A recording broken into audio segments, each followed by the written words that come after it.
Апа, шайыңыз дайын. Қантты аз салдың ба? Иә, өзіңіз айтқандай.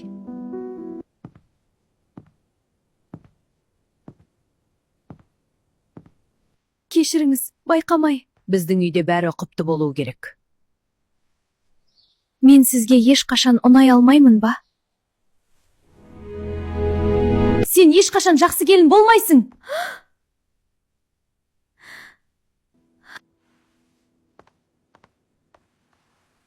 Қызым, мен де бір тез естідім, бірақ саған сондай болғым келмейді.